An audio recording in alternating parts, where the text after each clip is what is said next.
Hello, wonderful people. Good afternoon to you all. I hope you're doing great. So today I'm back. We are going to be discussing the immigrant visa backlog. A couple of days ago, we did we shot a live video or recorded a live video here discussing the non-immigrant visa backlog. Today we're discussing the immigrant visa backlog. So join in. The difference between an immigrant visa and a non-immigrant visa is that with a non-immigrant visa, so there are two types of visas, right? Non-immigrants, immigrant.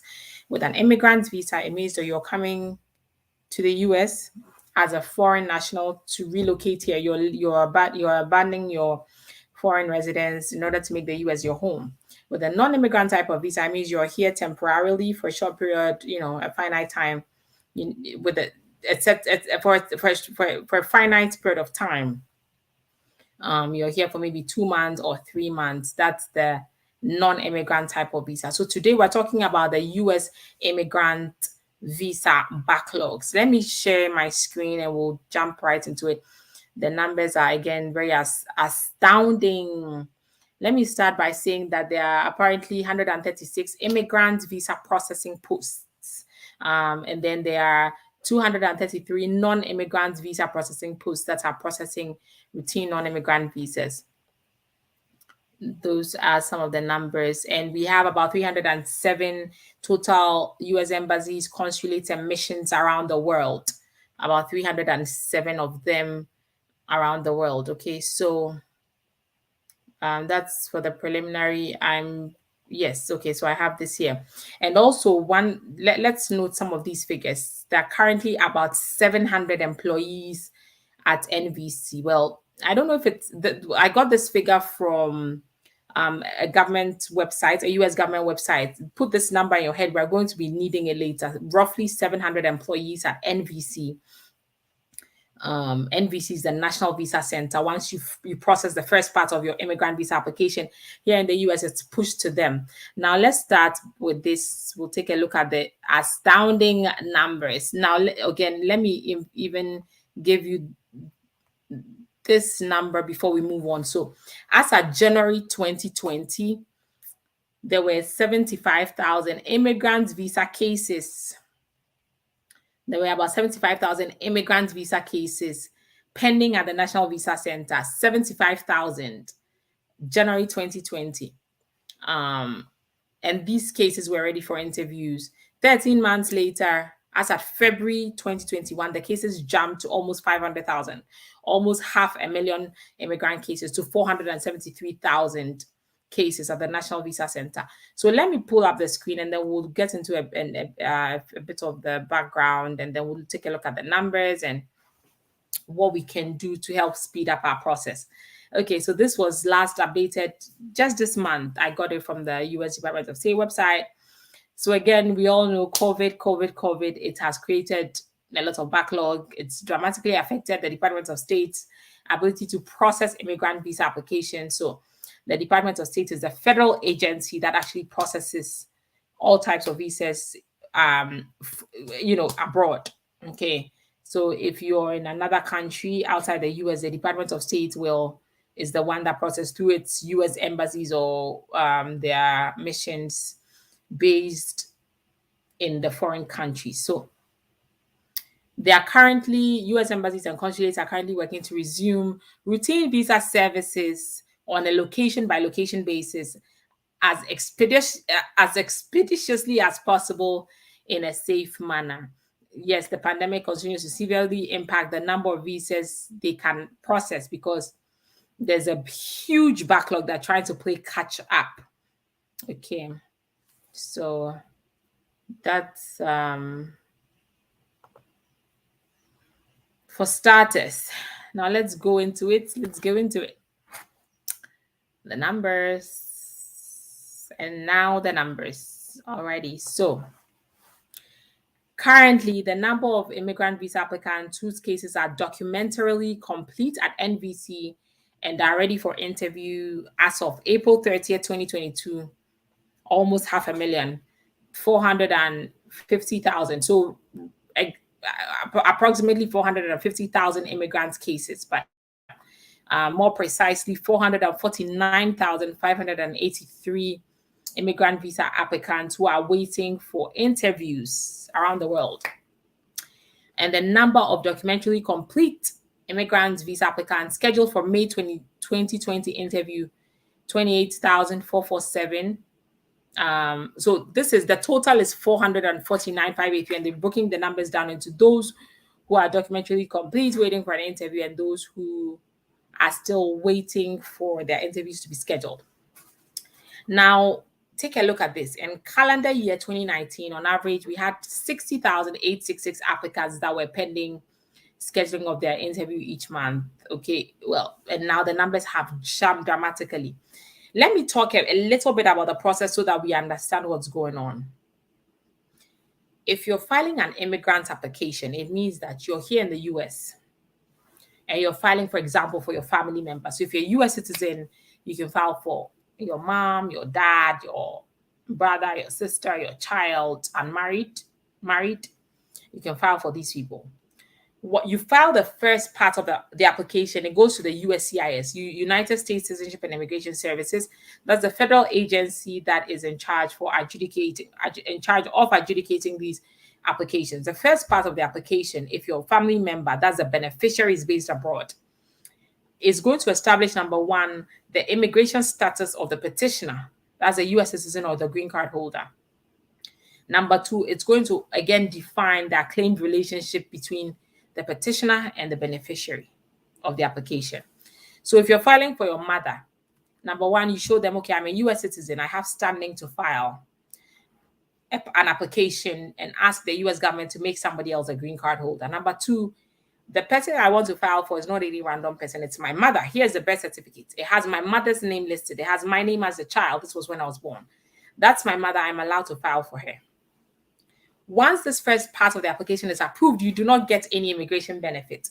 It's simply an approval that forms the foundation or the basis upon which the rest of the application will be based.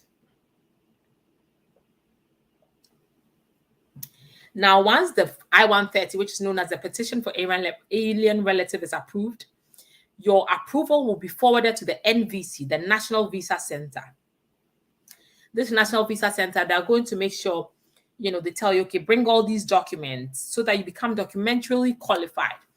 Police records, medical record, pay fees, CAC portal, fill out your DS-260, submit whatever you need to submit.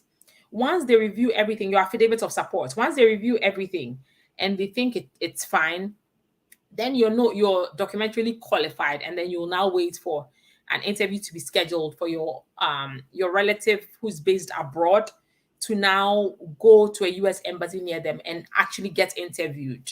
What's your name? How are you related to this petitioner? Just questions about your application, your background, just everything about you. So that's simply the process. So there's currently 500,000 cases pending now. If you have an immigrant visa petition pending, you have a long wait time. They're trying to play catch up. Hopefully, as I told you guys, the NVC roughly has about 700 employees. That's not enough. I don't know if the numbers, they're going to actually increase the staffing so that they can deal with the cases, but the numbers have gone up so much that it's causing a whole lot of backlog. Now, if you have an emergency and you believe that your case should be expedited, there are rules. Number one, if you want to expedite your case, you should have a life or death emergency. And number two, you should have a medical report from your physician detailing what's going on and then the contact information of this physician.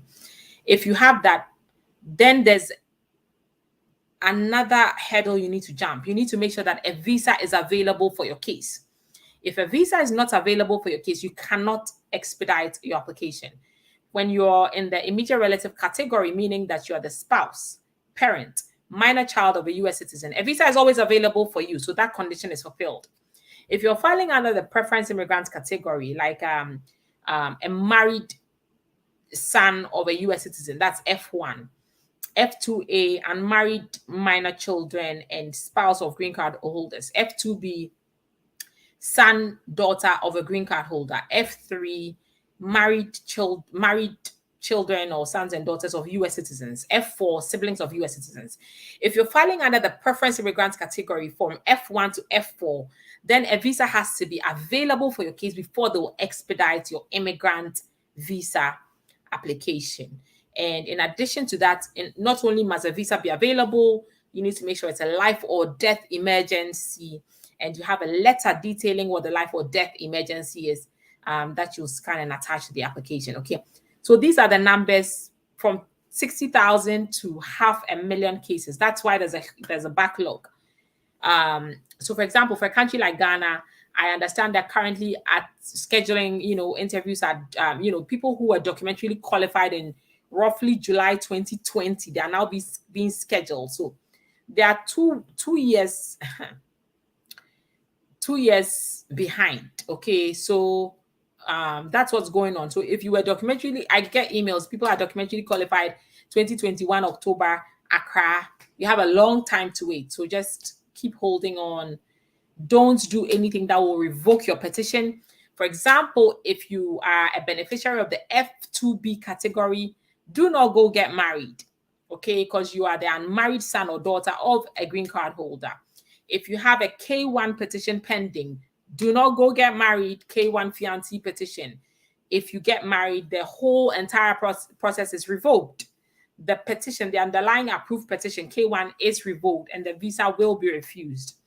So be mindful of the category you're under, obey the rules. If you're not sure, make sure you consult with an attorney to make sure you're doing the right thing. The most painful thing is to wait 4 or 5 years only to realize that your application is down the drain.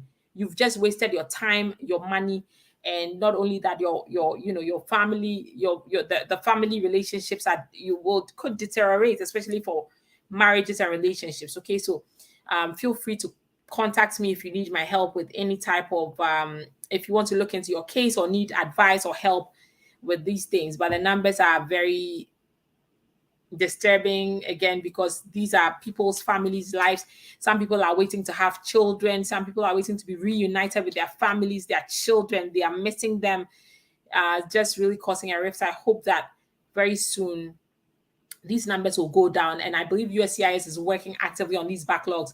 The Department of State, U.S. Immigration, the government, they're working on these backlogs to try to see what they can do to actually facilitate movement of these cases. Okay, so friends, I hope this has been beneficial to you. I see a few comments. Let me see if I can read them. Greetings, Attorney AK. That's from Y Huri. Hello. So he says, question, Y Huri, can I go back to the DMV to add 365 days on my driver's license? I'm not sure the context within which you're asking, but get in touch with us and we'll try to, if you do have an extension, they could possibly, this is for your work permit. You have the extension. Yes, then you should be able to call them and find out. I don't work with the DMV, but that makes sense because normally the license is issued up to the time you have the authorization to be in the US. So if you have an extension on your work permit, that could probably help you. Please check with your DMV, call them, and then they'll be able to answer that question for you. If your application is still pending, I believe DMV could issue the extension on your license. Can I-485 be denied after I-140 approved? Yes, that can certainly be denied. The I-485 is an adjustment of status. I-140 is immigrant visa petition for a worker. So your I-140 can be approved because the I-140 can be based on anything, EB2, NIW, national interest waiver, or whatever. And the I-485, the adjustment of status, you need to make sure you don't have any grounds of inadmissibility or any type of issue. What's the reason? If it was denied for a certain reason, then you need to try to overcome the grounds of the denial. Okay, for example, if there's been a misrepresentation, you claim that you're not married, but in the past they have information that you are married, then you need to work on that. So it's actually is it 540 automatic days? Yeah, 540 days automatic extension. Yes. I did record a video on that, so you'll find that on my YouTube channel. Okay, friends. So I'm going to call it a day. I'm rushing into another. I hope benefited from this. I will see you later. Take care. If you need our help, call us 802 7800 564 and we'll be happy to assist you. Continue to like the video. If you haven't subscribed, please hit that subscribe button. We're a new YouTube channel, but we've been helping lots of immigrants. So share, comment, and I will see you in the next video. Take care. Bye bye.